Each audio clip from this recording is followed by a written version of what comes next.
Kami dari kelompok 3 ingin menjelaskan tentang corak kehidupan masyarakat Praksara. Pada awalnya, masyarakat Praksara hidup secara berpindah-pindah atau nomaden dengan alat-alat primitif yang masih sangat sederhana. Kemudian mereka berubah menjadi semi-nomaden dan berubah lagi menjadi menetap di suatu tempat. Berdasarkan corak kehidupannya, zaman Praksara dapat dibagi 3 periode, yaitu masa berburu dan meramu, masa bercocok tanam, dan masa perondagian.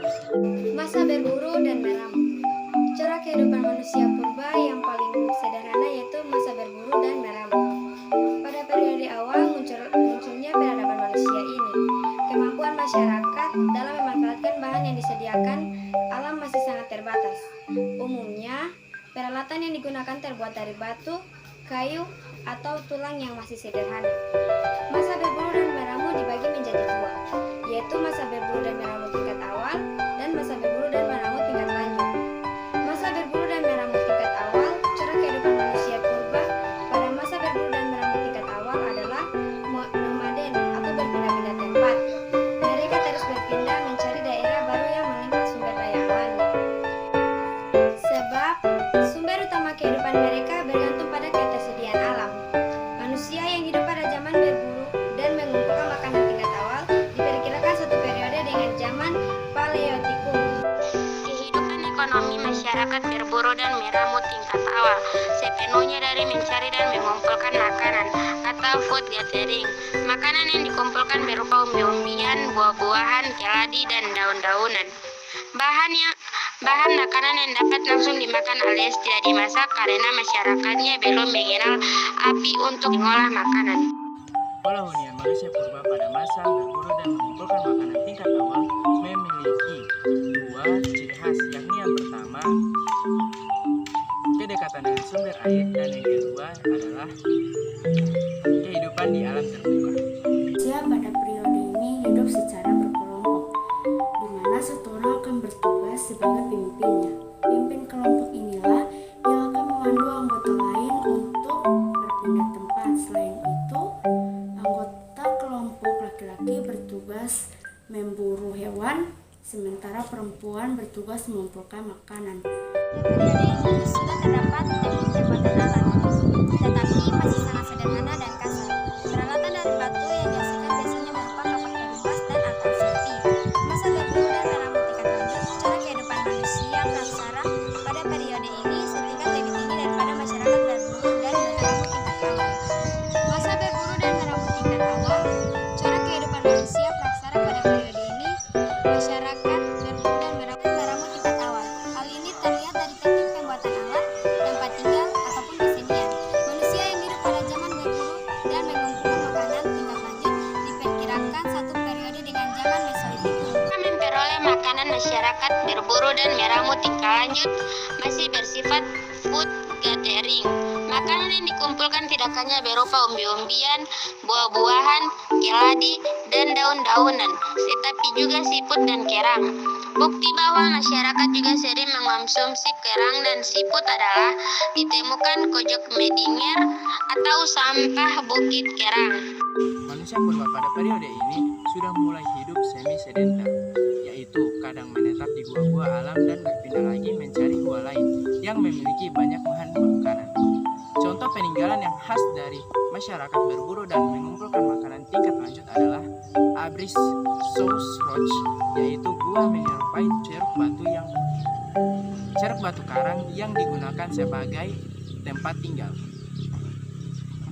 Peralatan yang digunakan masyarakat berburu dan meramu tingkat lanjut telah menghasilkan berbagai kebudayaan, meskipun belum berkembang pesat.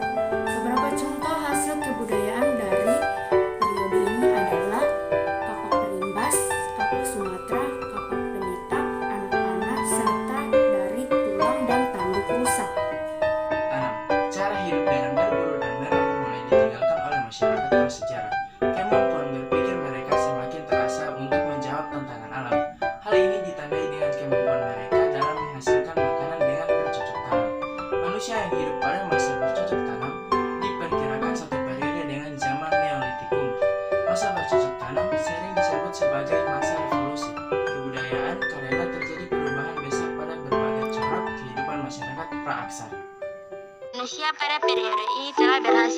makanan sendiri atau food producing.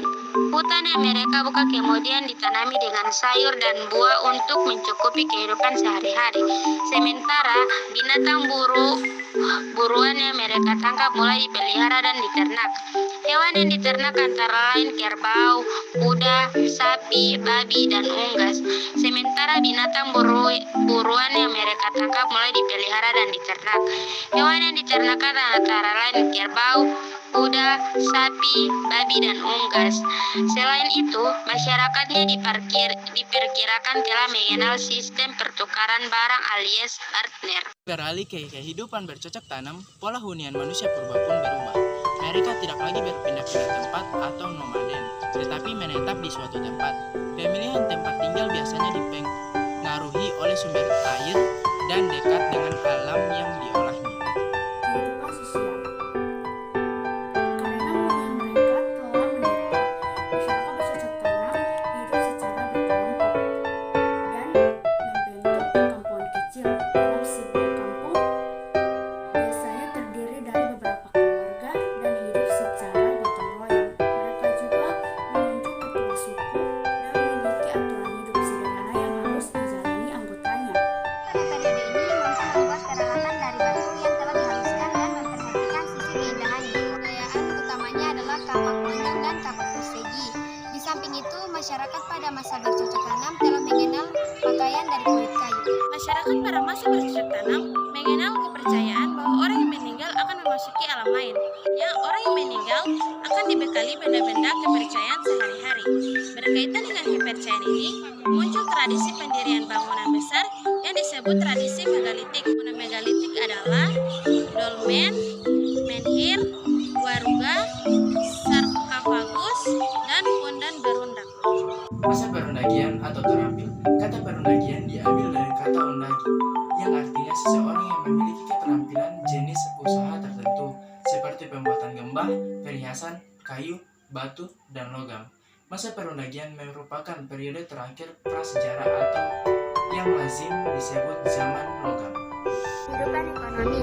Masyarakat masa perundagian juga tidak hanya bercocok tanam dengan ladang, tetapi juga mengolah dengan sawah. Dengan begitu dapat dikatakan bahwa mereka bisa mengatur ekonominya dan berpikir di masa yang akan datang. Hasil panen pertanian biasanya disimpan untuk masa kering yang diperdagangkan. Mereka juga melakukan perdagangan dengan jangkauan lebih luas bahkan antar pulau. Kehidupan sosial manusia pada masa perundagian sudah semakin teratur. Pemimpin masyarakat biasanya dipilih melalui musyawarah dengan mempertimbangkan kemampuannya dalam berinteraksi dengan roh nenek moyang. Selain itu, masyarakat mulai terbagi ke dalam kelompok sesuai keahlian mereka. Misalnya kelompok petani, kelompok undagian, kelompok pedagang, dan sebagainya. Peralatan yang digunakan masyarakat perundagian menggunakan peralatan yang terbuat dari logam.